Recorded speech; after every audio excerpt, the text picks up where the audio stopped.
We all know the Volkswagen Beetle. It is one of the most popular cars of all time. But little do we know about the history of this absolute icon. The Type 1, popularly known as the Beetle, was born out of the World War. Post World War I, Germany was drenched in poverty. The reason? Due to the Versailles Treaty, Germans had to pay huge war fines, rendering the country nearly bankrupt. Hardly anyone could afford a car, and basic transportation became an issue. Then, in 1933, Hitler gained control of the country and had a vision of making a car which would be affordable, easy to drive, and could easily transport 2 adults and 3 children safely.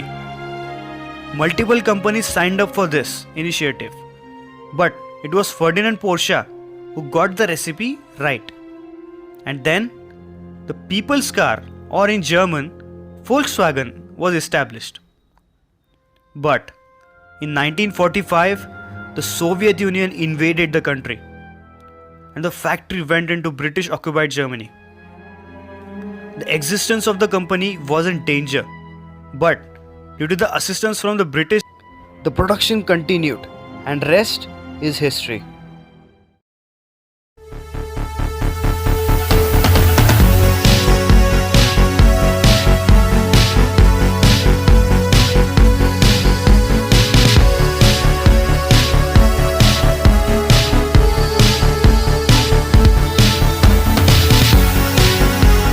And here is a real life example of the classic bug.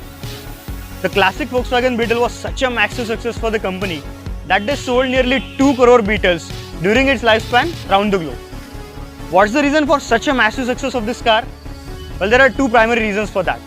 The first one being that this car was built as a common man's car. A car which a common man could run and maintain at very affordable costs. And it was dead reliable as well. The rear mounted engine was air cooled. Air cooled means that it required lesser and lesser maintenance and did not break down very frequently. The second reason was the way this car was built. Ferdinand Porsche designed this car in such a way that it required fewer and fewer components to carry out multiple tasks. And the clear evidence of that can be seen very clearly when you take a glance at this specific car as well.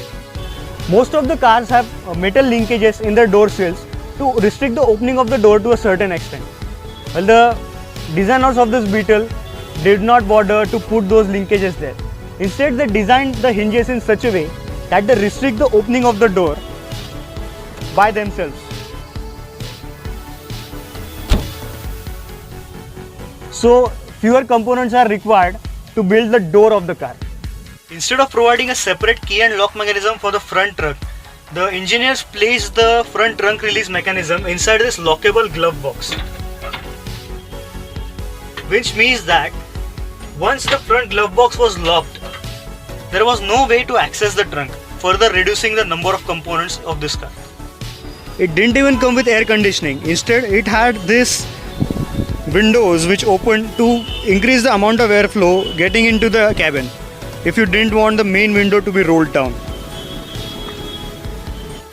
As I've told you earlier, this car does not have air conditioning, but the car was sold in the European market, where it gets extremely cold during the winters, and a heater inside a car is absolutely necessary in those markets.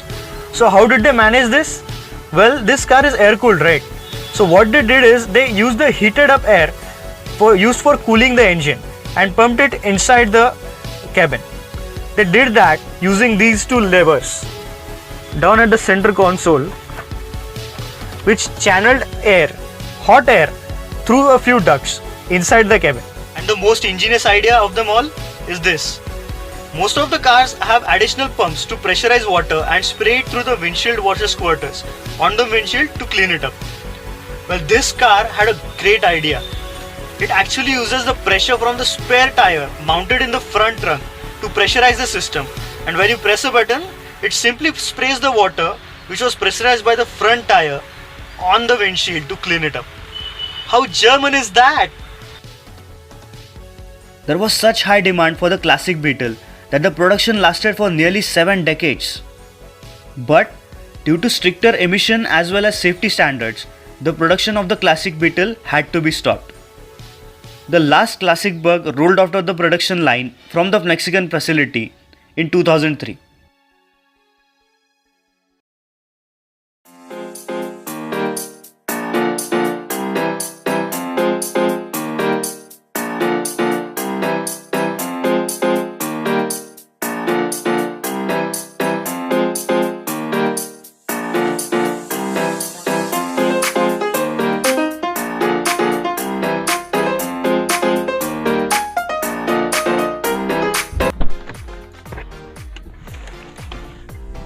Even though the classic Beetle was so long in production, this brand new model was introduced at the North American Motor Show in 1993.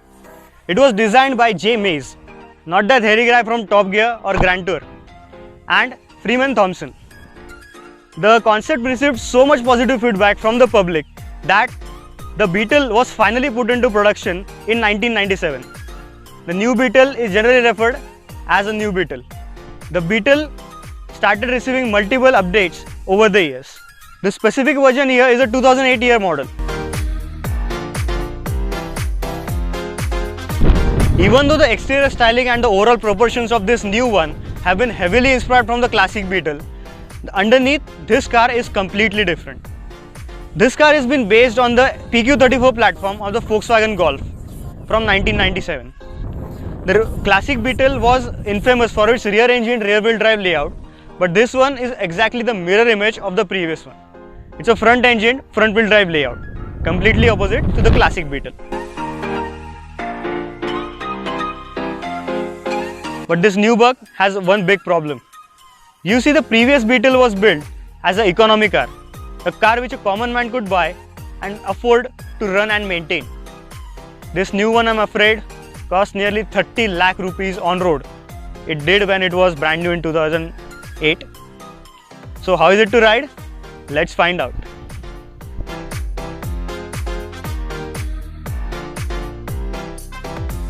So how's the new bug to drive? Let's find out.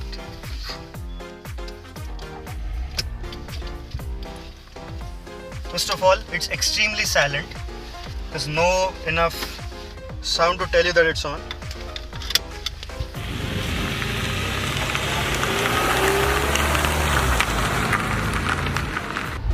When you consider the performance of this car, you'll be very heavily disappointed. That's because even though this car has a 2-liter inline-4 motor with natural aspiration, it produces only 116 horsepower. That's not much by today's standards. And the performance is dulled down even more by the transmission. That's because the engine is mated to a 6-speed automatic transmission. And as you can see, the shifts are very sluggish.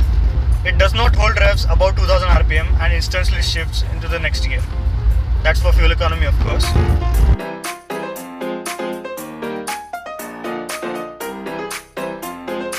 When you talk about the handling, the steering simply doesn't have any feel or feedback.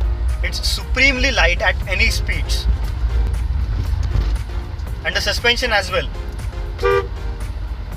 It has been tuned for comfort rather than sportiness. It's very soft over bumps, because of which it has a lot of body roll.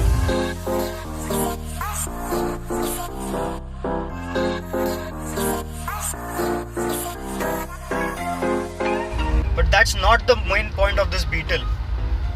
This car is not for enthusiasts. It's not made to drive like a sports car. It simply isn't. This car has been built for one reason and one reason only: to take you from A to B in total comfort and make a really good style statement while doing that.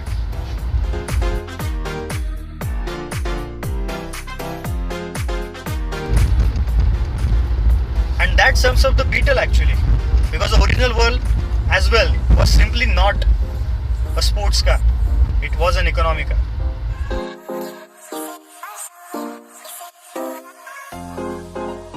The only reason why this Beetle was sold in considerable numbers is because of the cuteness. I mean, just look at it, man. It's an absolute head turner. Today, during the shoot, wherever I went, this car turns heads like nothing else. That's because it's very rare and the lovely curvy shape makes it quite attractive.